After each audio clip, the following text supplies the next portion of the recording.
Hello and welcome to my Battlefield Guide, a place where we discuss all things military history and I bring you to the battlefields today. My name is Matt, and on today's episode we're going to be discussing the Battle of Crete and the death of the German Airborne. So come with me and let's explore the battlefield.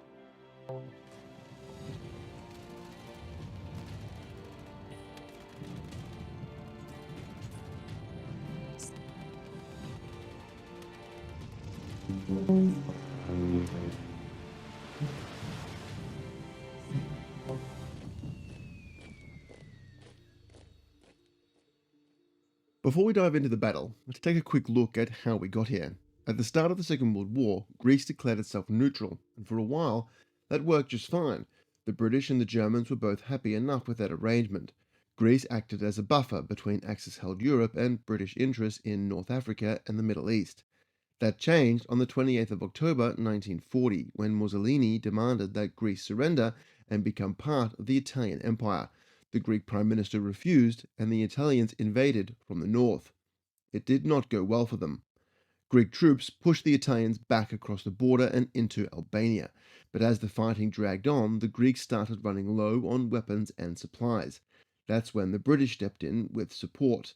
This caught Hitler's attention. He wasn't going to allow the British to establish a foothold in the Balkans. So, on the 6th of April 1941, the Germans launched their own invasion, and as usual, it was fast and brutal. Within weeks, Greece was under German control. British and Commonwealth troops had no choice but to fall back. Around 57,000 of them were evacuated to the island of Crete. Now, while all this was going on, the German High Command had bigger plans in motion, Operation Barbarossa, and the upcoming invasion of the Soviet Union. That was Hitler's main focus, but now Crete was a real problem. The British still held it, and that mattered. The island's deep water ports gave the Royal Navy control of the central Mediterranean, and the airfield at Maleme, well, that put Germany's oil supply in the fields of Romania within range of British bombers. The Luftwaffe saw an opportunity. They'd taken a beating during the Battle of Britain and were looking for a win, so they proposed something bold, an airborne invasion.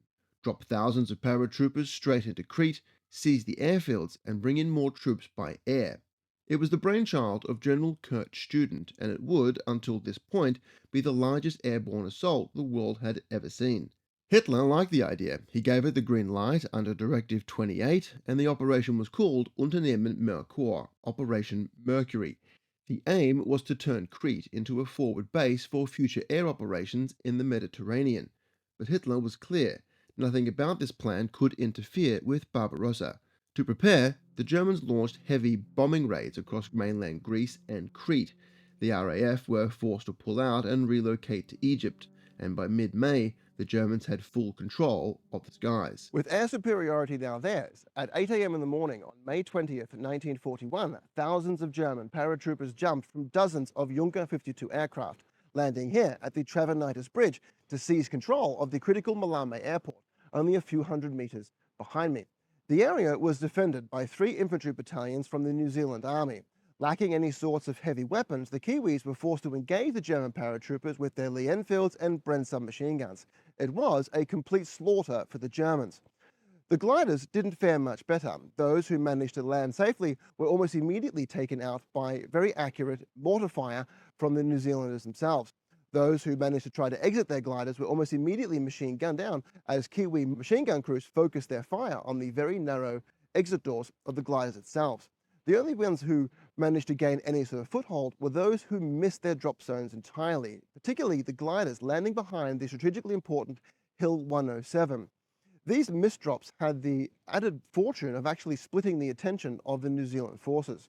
By the end of the first day, it looked as though the German invasion could in fact be defeated, but through sheer level of grit, the Germans managed to wrestle control away from the New Zealanders on the ground here, forcing them back to the strategically important Hill 107, just here behind me, that was held by A Company. The Tavronitis Bridge is still in quite remarkable condition. Although it is not used by modern traffic, it is still accessible to the public. Surrounding the bridge is what appears to be a small defensive position, as well as sea mines and an information panel which can tell visitors about the intense fighting that occurred here. As you walk along the bridge, you can notice very quickly in the girders some visible battle damage and pockmarks and bullet holes that have sliced clean through the very thick steel. It is not until you get below the bridge that some of the more impactful damage truly becomes visible.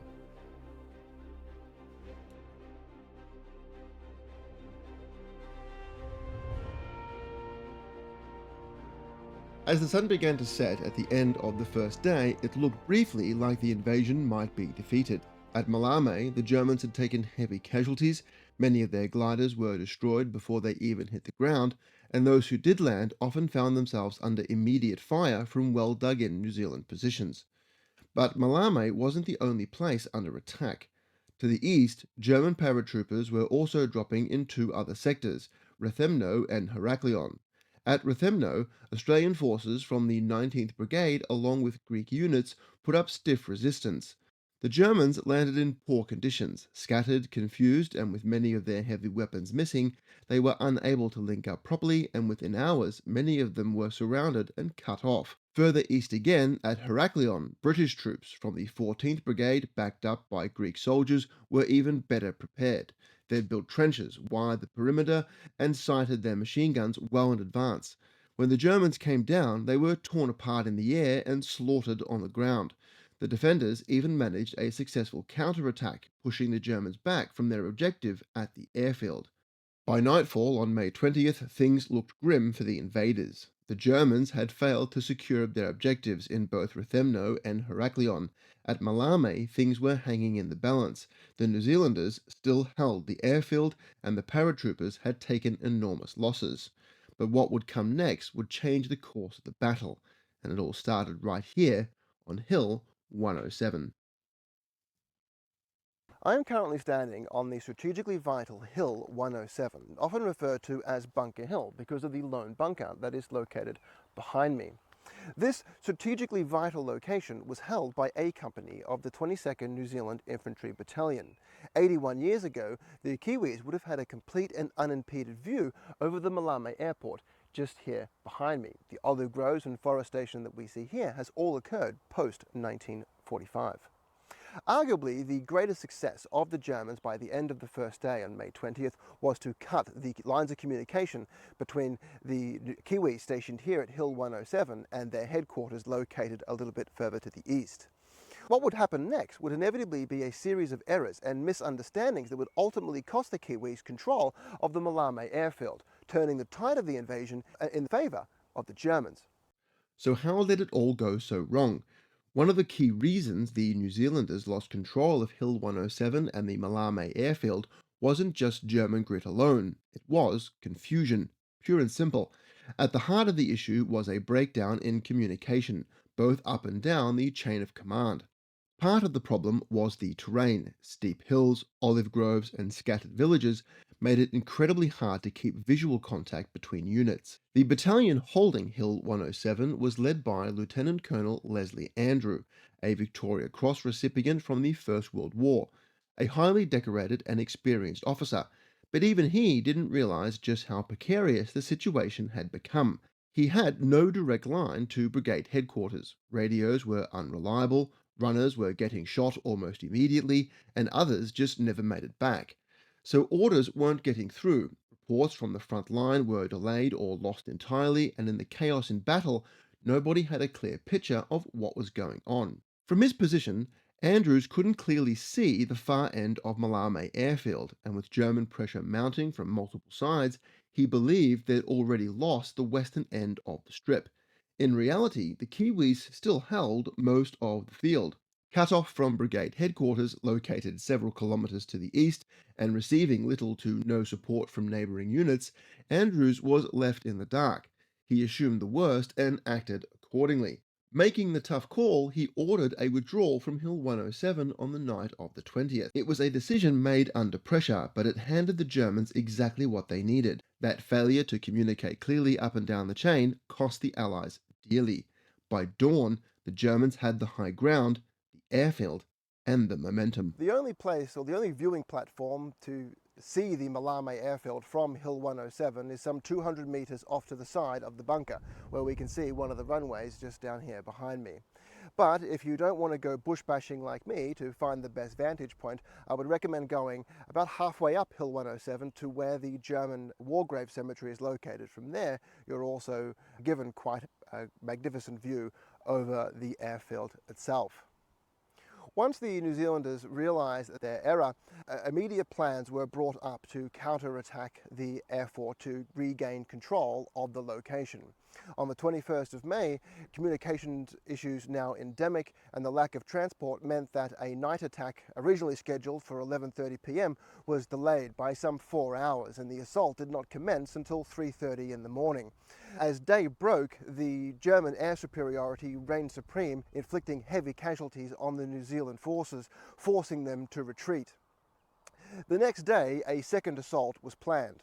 Arguably, one of the major criticisms of the New Zealand forces during the Battle of Crete was their slow decision-making process. Now, with the value of hindsight, we've all got 20/20 vision. What was supposed to be a night attack on the 22nd did not occur until daybreak, exposing the New Zealand troops to the nightmarish fire that was rained down upon them by the German Air Force. And the assault on or the counterattack on the second day also failed to retake the airport. And by the afternoon of the 22nd, the Maleme Airfield was well and truly under the control of the German paratroopers, allowing them to bring in mountain troop reinforcements and motorcycle troops.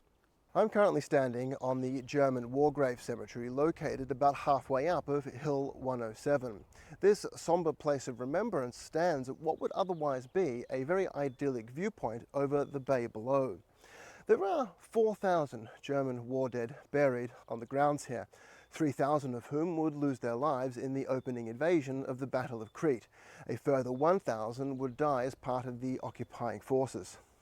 In the immediate aftermath of the Second World War, areas of German remembrance and monuments, including war grave cemeteries, were viewed by the local people with disdain as a result of the war crimes committed by the German army while they were stationed here. And it's only been in recent decades where reconciliation efforts by the Greek and German governments have brought the people together in order to remember the fallen from both sides. Of the 4,000 graves located here tell the tragic story of a young life cut short in the Nazis' thirst for world domination.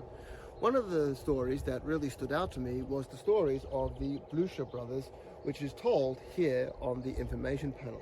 Their eldest brother, Wolfgang, joined the paratroopers in 1940 and was awarded the Knight's Cross for his service in the Netherlands and also in Norway. He was then shortly followed by the middle brother, Lebrecht, and then, with the permission of his mother, their younger son, Hans, joining the paratroopers at only 17. All three brothers were tragically killed on the 21st of May 1941, the second day of the fighting during the Battle of Crete. Only the remains of Wolfgang and Hans have been recovered. The middle brother Lebrecht still remains missing to this very day.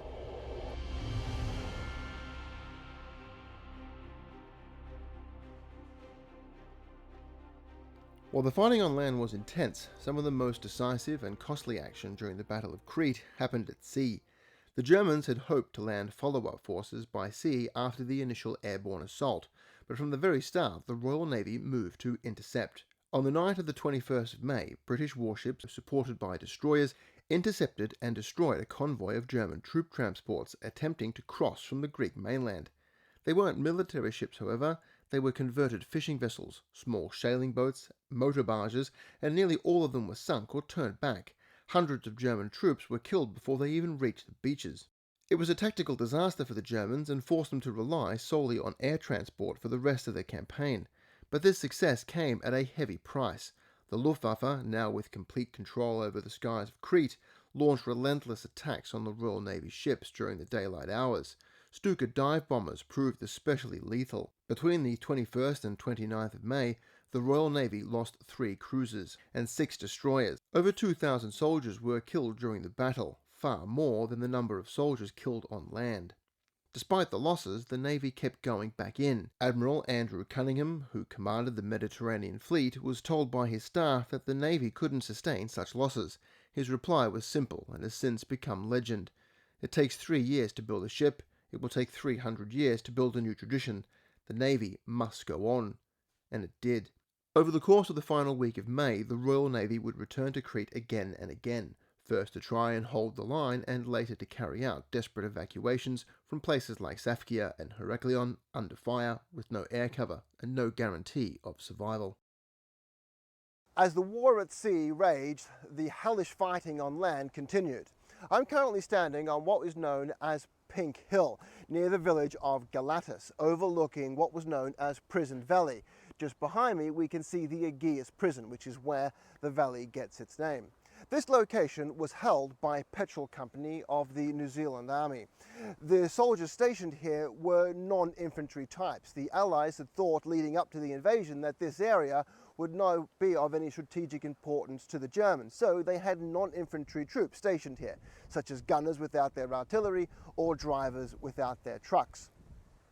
When the airborne invasion began on May 20th, German gliders were able to use the valley as a landing zone, as the area below was actually free of many of the trees that we see here today.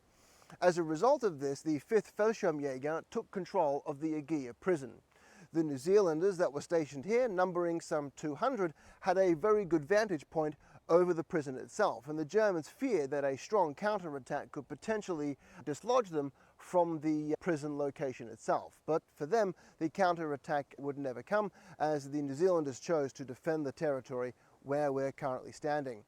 The 200 members of Petrol Company were later reinforced by local civilians of Galatas and other surrounding villages. The heroic effort that was put forward here managed to hold the Germans at bay for some 5 whole days. The men of Petrol Company in their civilian lives were farmers, which meant that many of them were expert marksmen, having to protect their livestock from foxes. After the war, the Germans actually noted that they suffered a high proportion of casualties from headshots, leading them to believe that a specialized unit of snipers was actually stationed here in the first place. Eventually, through sheer weight of numbers and unrelenting artillery and aerial bombardment, the New Zealanders and the local civilians suffered in excess of 60% of their casualties and were forced to withdraw. Their heroic stand here, though, managed to buy enough time for the New Zealand forces west of here at the Maleme Airport, buying them enough time to retreat further to the east to join the Australians who were falling back further north from here from Heraklion. The memorial that is here today finds itself in a somewhat precarious location atop what appears to be an abandoned construction zone. The memorial, which is located here, unfortunately has been graffitied quite extensively since it was first placed here in May of 1991. By May 27th, the Germans were streaming to the eastwards. The Australian forces who had been stationed up at Heraklion had managed up until this point to hold off the German invaders. But it was along this area here, along 42nd Street, where I am currently walking, that the New Zealanders and the Australians would first join forces. The Anzacs noted that 42nd Street formed a natural defensive barrier. The street itself was lower than the surrounding olive groves, and then a raised embankment to the west formed a natural defensive line. The street itself was named after the 42nd Royal Engineers who had been stationed here in the lead up to the battle. By early morning on the 27th, some 400 German paratroopers to the north were trying to gain control of an abandoned supply depot. With their flank exposed, Charlie and Delta companies of the 2-7 Battalion, as well as the 5th 28th Maori Battalion, fixed bayonets and charged the exposed German lines. In intense and furious hand-to-hand combat, the Anzacs managed to push the German paratroopers 1.5 kilometers back to the rear, inflicting enormous casualties, with a reported 280 killed and 3 captured, all at a cost of 10 Australians killed and 42 wounded. By mid-afternoon, the Germans, trying not to hit the Anzacs head-on, decided to try and outflank them to the southwest, threatening to encircle their position. But by this time, the Commonwealth High Command had accepted the hopelessness of their situation and had given the formal orders for the evacuation of Crete. A memorial marks the location of the heroic actions of the Anzacs on the 27th of May 1941, with a stone plaque as well as flags of the Commonwealth forces, British, Australian, New Zealand, flanked by the Greek national flag, marks the location of the heroic actions of the Anzacs that day. One of the vital aspects when talking about the Battle of Crete is the acknowledgement of the efforts of the civilian people. Almost all of the battlefields which we have discussed in the video so far also involved the support of local civilians who joined the fighting against the German invaders. The civilians themselves were armed predominantly with clubs and knives or prehistoric weapons dating from the 1800s or even back to the First World War, many of which were actually commandeered or stolen from local museums. It was standard operating procedure for German paratroopers to drop into enemy territory armed with only a pistol and a knife. Canisters containing arms and munitions would be dropped thereafter. Many of these canisters were found by the local people and the contents then used against the German invaders themselves. The Germans had wildly underestimated the level of resistance that could have been expected during the invasion. The Germans had actually anticipated that the locals would welcome them with open arms. This could not have been further from the reality. After the war, these acts of resistance and opposition to the German invaders was met with vicious reprisals, resulting in dozens of massacres occurring all over the island, including what is probably the most notable executions here, where I'm currently standing at the Black Tree Memorial. The local villagers of the town of Komorori were executed. Their executions were captured on film by German war correspondent Weixler.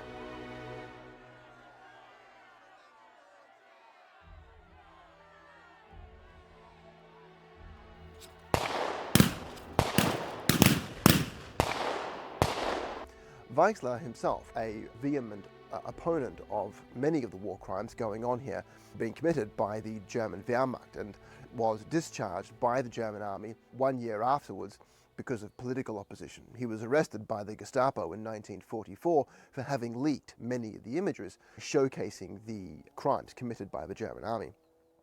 After the war, Weixler himself would even go on to testify against Hermann Goering in the Nuremberg trials. The infamous film which Weixler took showing the executions of the local civilian populations at this location was not discovered until 1980. The monument where I am now standing has unfortunately been completely abandoned. It's quite disappointing actually that it's been allowed to fall into such disrepair, as the events that occurred here are, I think, very much so worth remembering. And I have to admit, it's really kind of sort of taken me aback a little bit, and I haven't been able to really sort of get my words together on this because, given the weight of the actions that occurred here, to simply allow it to fall into disrepair, I think, is somewhat disappointing. It's sad that these events can be allowed to slip away into the pages of history.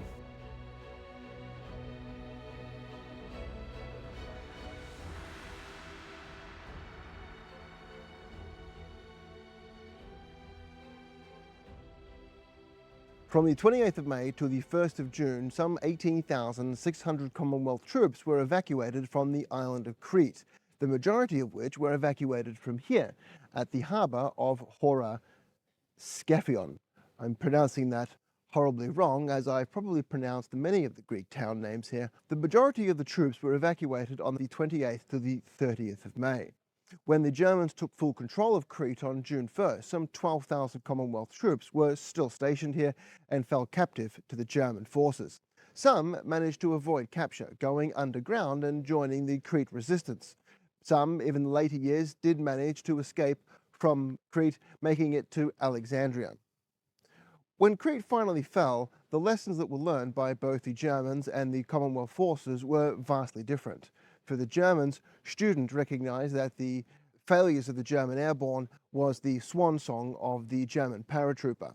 Hitler acknowledged that the paratroopers were a weapon of surprise, and he felt that the paratroopers now had lost all semblance of this and ordered that paratroopers be redeployed as ground troops for the upcoming Operation Barbarossa and the invasion of the Soviet Union.